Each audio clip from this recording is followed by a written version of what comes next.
I've been practicing and performing sleight of hand magic since I was around 8. I've done it for many, many different audiences, kids my own age, whatever age I was, their parents, scientists, educators, drunk people, English majors, people who spoke no English at all. Those don't overlap. And this is my way of telling you I have no real credentials. But magic has always been on the fringe, and yeah, as he mentioned, there are no credentials, but there is this history of magical knowledge having a strong influence on the skepticism of the time, and in some cases being foundational. So I'm going to talk a bit about that and what the important attributes are of both magic tricks and supposed paranormal experiences, and what makes that overlap happen. So, bearing in mind that I may be completely wrong about everything, let's start with some very basic things. And this is a demonstration. Now, you need to tell me if can the camera see me right now? Yep. Okay, good. So this is a demonstration by the late and much missed Jerry Andrus. Seeing a magician pull out a deck of cards, I know, can be an ominous sign. Don't worry, this is quick. This is mainly to show to you that you have already done a lot of thinking, just as far as we go here. You probably think a deck of cards is about to come out of this box, and you'd be right. But if I was a jerk who was just screwing with you, I could have put a red deck in a blue box. Or if I were a jerk and only had one red card, I could stick it on top of a blue deck, and it would look exactly the same. Now, both of these things are possible to predict just if you know anything at all about cards, and this is not. And if you've never seen something like this before, there is no earthly reason for you to anticipate its presence. And because you're unaware of the possibility, it's not only that, but really looking at it, from the edge with the card on top, it looks exactly the same. And that's the first really important point. And if I don't make this clear, then I don't think the rest is going to make sense at all. So the point here is that this cleverly disguised stupid little block provides you with precisely the same visual information as a normal deck of cards for a time. And the fact that completely different realities can provide us with the same sensory input is very significant when we're talking about phenomena that seem to violate the laws of the natural world, because it's often sort of neglected. And often people hear people say things like, well, I was there, I know what I saw. At that point, the conversation is basically over.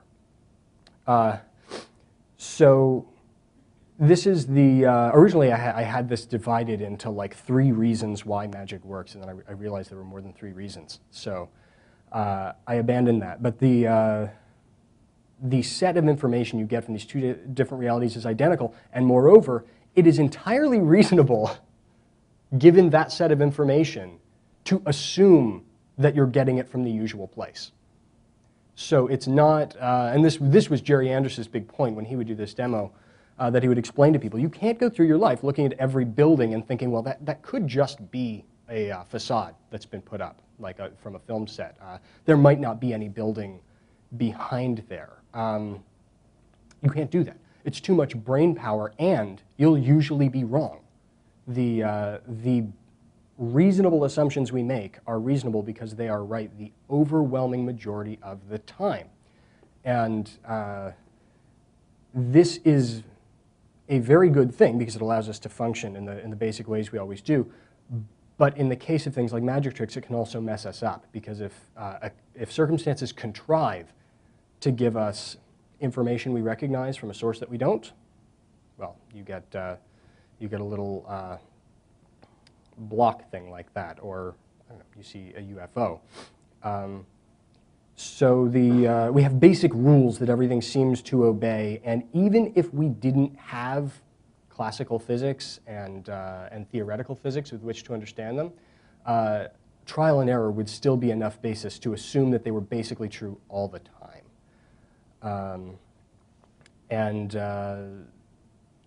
It's the incorporation of of obeying these rules in reality that also makes magic so convincing. So the word I use to describe these basic facts that we either know about the world in general or ascertain about a situation at hand is convictions. Because it turns out you need a few of them to even have a very simple belief about how the world is operating, even where things are in a room.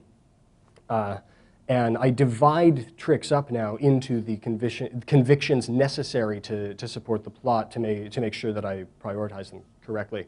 So even a coin vanish requires a few separate thoughts. It's not there is a coin and it vanishes. First, there is a coin. It is somewhere in particular, and it is now absent that location sans any obvious means of exit. Obviously, if I take a coin, I put it in this hand, I take it out of this hand, and I put it back in my pocket, this is not a vanish. But if I remove the third step, it becomes one. And so that is in essence the anatomy of a magic trick. And this all seems really, really basic, I know. I'm sure it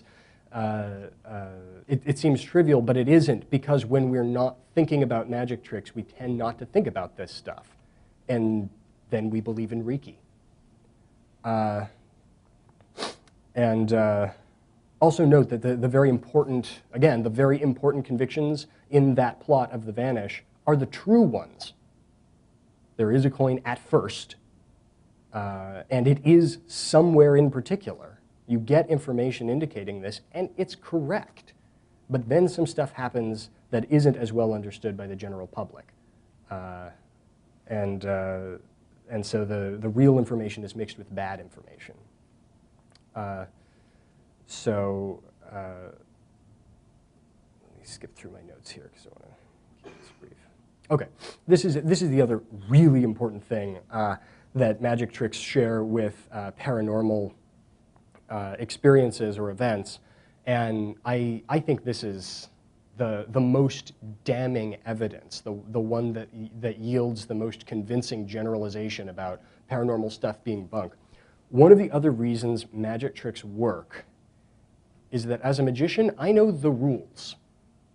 And as the audience, you know that there are rules, but you don't know what they are. So if I just assert that a certain procedure needs to take place in order for the desired effect to occur, you pretty much have to take my word for it, and usually do. And you can get away with a lot this way. Now, it isn't bulletproof. Spectators who are really paying attention and who are generally skeptical will often be highly suspicious of procedures that serve no obvious overt purpose, or if that overt purpose makes no sense, but you can still get away with quite a lot. This dovetails nicely into the other attribute I think is very important, which is the story logic of a trick. And there's this reprehensible thing in many old magic books called woofle dust, and consistently described as woofle dust. And what's written is you're supposed to take a coin. You show it. Hopefully you can all see this. I assume you can. It probably doesn't matter. But you take a coin and you put it in your hand, and then you go into your pocket for quote-unquote woofle dust, and you sprinkle it on the coin, and the coin disappears. And I didn't even bother to get rid of the coin in my pocket that time because I still need it. But it's this very thin excuse to go into your pocket for no other good reason. There are two sort of disturbing things about this. One of them is that some magicians actually verbatim do that. They say that. They go in for quote-unquote woofle dust. The really disturbing thing is that it works. And it shouldn't, and not all the time. Let me be frank. There are better ways to do this. But the fact that it ever works is sort of frightening, except that you don't know the story. You have to get the story from the performer, and sometimes these mysterious rules can just squeak by. Now, if you want a better story, you can you can do essentially the same moves, but when you go into your pocket, you actually come out with something. I'm not going to light this because I'm sure we're not allowed to, but normally I would light it and wave the flame, the coin goes away, and the whole trick makes more sense somehow. But not really, because it makes not a shred of sense. There's no particular reason that waving a lighter around would cause something to dematerialize any more so than doing nothing at all. But because there is no valid point of comparison for the dematerialization of solid objects outside, I don't know, Los Alamos National Labs, that you just have to roll with it. And the same is very much true of paranormal examples, which I will get into soon. But to get really specific here, there are actually two reasons the lighter is a good idea. First of all, it functions as a magic wand. Historically, the magic wand has been an excuse to put your hand somewhere, really, or to hold it in a particular way first. That's the main reason it exists. If your hand needs to be closed, you can hold the wand and wave it, and you're doing something, so there's less attention on that. But also, it's an excuse to go to the surface of the table to get it. But as it turns out, there are times when, even if it's not covering anything covert, the use of the wand or the lighter is warranted because it makes the story seem to make more sense. It provides an intermediate phase that is otherwise lacking. It provides at least a surface level causal presence, something that you can hang that moment of transition on. And it works better that way. The stories that parse better make for better tricks. And in particular, I think, because it means that the people who see them can reproduce roughly what they saw verbally later. I think it's much easier to internalize a trick and remember it. You'll have it wrong, invariably, but you'll remember the plot, basically, later. So the other thing is, in general, to harken back to sensory input, you will notice that most magic tricks involve circumstances which arbitrarily limit the data available to you through your senses. And the deck of cards is an excellent example, because if you hold them face up, basically all the important information is there, and if you turn them over, it's gone. You know nothing. There are other kind of trickier parts. It's pretty difficult to tell the difference between 54 cards and 52 cards if they're spread out on the table. You technically can, but it takes a while. And that can be important. But in general, the fact that you can either reveal or conceal the specific identity of this object so quickly and readily and in so many ways, I think is what makes them ideal props for close-up magic. It's not just good for magic, it's good for the theater of it. Coins are the same way, easily hidden by the hands, shiny, people like money, but also familiar. And again, your sensory input is always severely limited. Coins can go in and out of sight very easily. So yeah, the kind of, what I had as the three rules before is sort of reduced information, reasonable assumptions, and this narrative. And the narrative has to have one aspect that makes it impossible for it to be true. It's a story that, if we're right about anything else, can't be true. So, attributes of supposed paranormal events. Well, let's take ghosts. Ghosts are the returned spirits of the dearly departed, or pets, or avenging, or whatever.